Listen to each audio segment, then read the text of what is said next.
ค่ะกราบสวัสดีFCทั้งช่องของสงกรานต์นะคะมื้อนี้จะมีแนวทางตำลาวในวันที่10กรกฎาคม69คือมื้ออื่นนี้นะคะมื้อนี้เลขออกแล้วเพิ่นก็เฮ็ดเลยนะคะเซียนเซียนหรือว่าคนนอนหน้านะคะพี่น้องของเพิ่นนะคะ วันที่9ชั่วโมงที่ผ่านมานะคะชั่วโมงที่ผ่านมาเลขของเพิ่นเลขเก่งมื้อนี้เพิ่นไปทางอุบลค่ะพี่น้องเพิ่นให้5ให้6ให้7แต่ว่าเพิ่นเน้น5กับ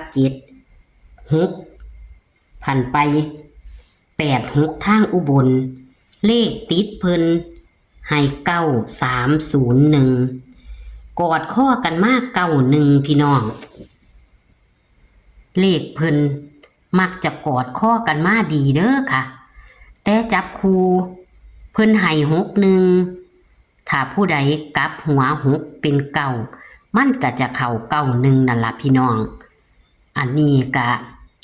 ก็เว้าอยู่ทุกคลิปก็เว้าอยู่ตลอดเวลาเนาะค่ะว่า6กับ9เป็นตัวเดียวกันคันกลับหัวจะเป็น91นะคะแต่มันก็เพิ่นก็จะว่าบ่เข้าล่ะค่ะเพิ่นก็ว่าบ่เข้าล่ะเพราะว่ามันบ่เข้าตรงนะคะแต่ว่าเลขติดเลขวิ่งเพิ่นเลขติดเพิ่นบ่พลาดกอดข้อกันมาก91ค่ะพี่น้องงวดประจำวันที่10กรกฎาคม69ตำลาวของคนนอนหน้าจะเป็นตัวใดก็ขอคนละไรคนละแค่ให้กับคนนอนหน้าในเด้อค่ะพี่น้องและก็เซียนเพื่อจะเป็นกำลังแรงใจให้กับเพิ่นนะคะเพื่อเพิ่นจะเฮ็ดเพื่อเพิ่นจะมีกำลังใจเฮ็ดตัวเลขแนวทางมาให้กับเฮานะคะพี่น้องเอาจะเป็นตัวใดในมื้ออื่นนี้เฮาไปรับชมรับฟังกันได้เลยค่ะโอเคค่ะสวัสดีค่ะเกิดมากๆหรอวะเป็นจังไดค่ะเบิ่งแล้วค่ะมันกอดข้อกันมาทางตัวติดแม่นบ่มันว่าทั้งตัวจับตัวผมว่ามันมีหนึ่งอยู่นั่นล่ะใครตัวเซียนเอาไว้อยู่มันก็เลยว่าเดี๋ยวมันหนีมันก็บ่หนีมันบ่หนีว่าติดอยู่เลยแม่มันมาติดกันกอดข้อกันมา91เลยแล้วมันติดอยู่ของเก่าเฮาแต่ยังว่ากันว่ามาตั้งแต่กระจับอยู่กันละมันก็เลยติดอยู่ตัวเก่งบ่เข้าทางวันตัวเก่งผันไปเข้าอยู่ทางอุบล6ของเจ้าไป86ทางอุบลอยู่สั่นแล้วมันเอาจับมันก็ไปทางนั้นก่อนเริ่มไปทางนั้นมันก็บ่มีแต่ว่าทางอุบลก็แนมดีๆด้วยมันก็สิบ่พลาดมันบ่มาเฮามันก็ไปอุบลก่อนมันไปครั้งนึงมันติดอยู่แล้วแต่ตัวนี้ก็ยังมากอดข้อกันอยู่ใต้แม่นกอดข้อ91เลยล่ะตรงๆเลยตรงอยู่ทางนี้อีกผมว่ามันมีติดตัวนึงอีกเด้อนั่นแหละบ่ว่ากันเลยค่ะเอาเลยเฮาบัดนี้เอาตัวแต่ว่าเว้าผิดแม่มื้อนี้แม่เว้าว่าวันศุกร์มันบ่แม่นมื้ออื่นจังสิแม่นวันศุกร์โอ้วันนี้มันเป็นวันพฤหัสวันพฤหัสโอ้ยเว้าผิดขอโทษขออภัยเด้อ FC แอดก็ดีค่ะเฮ็ดงานหลายหน้าที่ค่ะวิ่งค่ะบัดนี้เอาตัวน่ะมัน2 3 4แม่680จำวันศุกร์มื้อสุดท้ายล่ะค่ะเอาจับถือบ้างบ่ถือบ้างแต่ว่ามันก็บ่ผิดนะแต่เก่ากับเขาดีอยู่นะมันอยู่กันล่ะมื้อนี้เฮาคิดว่ามันผิดก็บ่ผิดก็ไปอุบลค่ะมันว่าไปอุบลคู่นี้มันก็ยังมาจับกันอยู่แถวล่างอยู่แม่นค่ะแถวบ่เก่งแต่ว่ามันก็อยู่ในหันมันอยู่ในหันอยู่บ่ไปไสครับเพิ่นก็สิบ่เบิ่งเฮานี่บ่คือมิตรสิริแต่น้องแม่เนาะค่ะจับแม่30ค่ะ30 36 38 36 38ครับ 40 40 4648 4648ครับมันอยู่ในลักษณะนี้บักสองก็มีแล้วเด้อแม่เด้อบักสองก็จับใส่กันอยู่หั่นล่ะอยู่ตามลงมาแต่ผมบ่จับผมจับแค่นี้ล่ะค่ะครับให้ว่าตัวนิ่นนี่คือตัวไหนเอา3คือผมสิเน้นบัก4นิ่น4ครับตัวเดียวผมสิเน้นบัก4แต่ว่าบัก2ก็จับลงมาก็202628น่ะคันสิจับเด้อจับเอาเนาะให้เพิ่นจับเอาแต่ว่าผมสิจับเท่านี้ล่ะเน้นบัก4เพราะว่าเฮาฮู้แล้วว่ามันไปจังไดว่าติ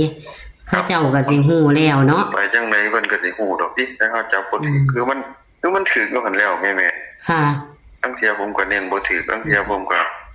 บ่ถูกแต่มันก็ถูกอยู่หั่นแล้วล่ะมันก็หยิบยกมาถูกต้องแล้วครับบางเที่ยก็มาตัวเก่าเก่า6อีหยังมันก็อยู่หั่นล่ะเด้อครับค่ะต้องเป่ากันไปแต่ว่าผมสิเน้นบัก4มื้อนี่คู่บัก4ล่ะเพื่อ6 2 3 4นี่มาใส่ซุ่มใต้นี่ล่ะแม่ค่ะ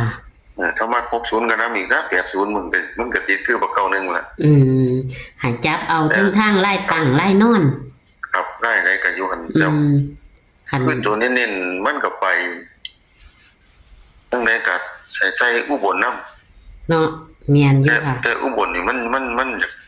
อยากถือกว่านี้ซะบ่เอาไปมาค่ะครับ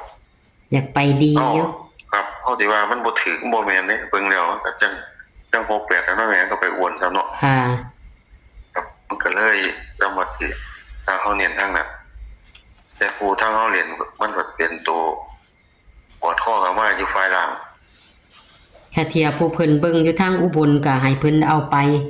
ครับลูดเอาครับค่ะมันก็ถือดีอยู่ซั่นแหละก็บอกว่ามันถือดีอยู่เพิ่นก็เฮ็ดถือดีอยู่ก็ตัวเน้นๆก็ใส่อุบลนำก็ได้แม่นบ่ล่ะแม่ค่ะยังว่าเอาไว้มา6ตัวเป็นเงินเบิดก็ยังว่าคือมันออกมื้อนั้นแล้ว534660อีหยังคือมื้อนั้นน่ะแม่ค่ะที่มันออกมาว่ามันเอาซื้อเป็นจังซั่นมันได้เบิดอันเอาไว้ตัวนิ่นตัวใดค่ะบัดนี้ตัวนิ่นเลข2ตัววัคซีนแม่เน้นตัวที่วัคซีนค่ะครับบ่เอาตัวใดละเพราะว่ามันมีอยู่กัน3คู่ก็เน้น3คู่นั่นแหละค่ะ40 46 48นี่ล่ะเน้น3คู่ครับ46 48นะแม่ค่ะ40ก็เป็นรอง40เป็นรองบ่ค่ะครับ40ก็เป็นรองเอาติเอา46 48น่ะ46 48น่ะค่ะอันนั้นก็3038นั่นแหละมันยับลงไปหั่นแต่ว่าให้เน้นแค่2เน้นบักซีส่วนตัวผมเน้นบักซีคือคันมันซื้อกับซื้อ10 บาทอย่างสิบักซีนี่บักนั่นก็ซื้อ3 บาทซื้อ5 บาทไปจังซี่แม่ๆจังว่าดอกคันน้ำชากาแฟเพิ่นสิค่อยมีมากครับหลายอยู่เบิ่งไปเรื่อยๆเดี๋ยวเพิ่นเพิ่นได้หลายพุ่นละครับบุตรป้าที่ประลดคือกันกับเฮานั่นล่ะเฮาบ่ได้หลายเฮาก็ได้พอได้อยู่ได้กินอยู่เฮียนอยู่ซ่านครับคันเพิ่นได้หลายเพิ่นก็จังสิเห็นเฮาสินี่ดอกเพิ่นเบิ่งหลายอยู่ค่ะเดี๋ยวค่อยเบิ่งไปเพิ่นรู้จักเฮาแล้วแม่ค่ะแม่เด้อบอกเพิ่นเด้อค่ะบ่ทิ่มบ่ปากันดอกสิบอกให้แม่อยู่ตลอดนั่นแหละเวลาขอบคุณค่ะขอบคุณครับขอบคุณครับขอบคุณที่ให้แนวทางค่ะสวัสดีค่ะค่ะตัวเลขแนวทางของคนนอนหน้าวันที่9 กรกฎาคม69ตำลาวนะคะกอดข้อกันมาอีกคือเก่าค่ะพี่น้องมึงเนี่ยกอดข้อกันมาอีกคือเก่าจับคู่เพิ่นบ่เข้าแต่ว่าถ้ากลับหัว61ก็จะเข้านะคะแต่เพิ่นก็บ่ว่าดอกค่ะแต่ว่ามันกอดข้อกันมาแล้วนี่ค่ะ91กอดมาไล่นอนค่ะส่วน6ไปทางอุบลคือ86เนาะพี่น้อง เลขเพิ่นนี่เบิ่งดีๆเด้อค่ะค่ะวันที่10 กรกฎาคม 69ตำลาวกับคนนอนหน้าปากกาเขียวเด้อค่ะปากกาแดงหมดค่ะ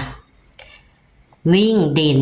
2 3 4เลขติดเพิ่น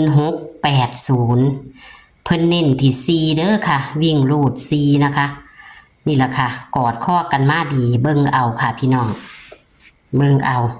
เพิ่นจับคู่ให้แค่นี้ค่ะ30 36 38 40 46 48เพิ่นเน้นแค่2หาง46 48ค่ะเบิ่งเอาเด้อค่ะแคปหน้าจอกอดข้อกันมาดีอ้าวกอดข้อกันมาดีค่ะขนาดค่ะพี่น้องเอาขอให้โชคให้มานกับคนนอนหน้าเด้อค่ะพี่น้องจับทิศจับทางถือแล้วกะไปจับเอาเพิ่นว่าพี่น้องเพิ่นจับให้แค่นี้นะคะ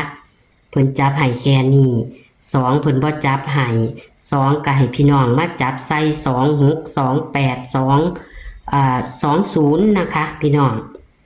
23 24นี่แหละค่ะพี่น้องจับเอาเด้อค่ะพี่น้องจับใส่กันเอา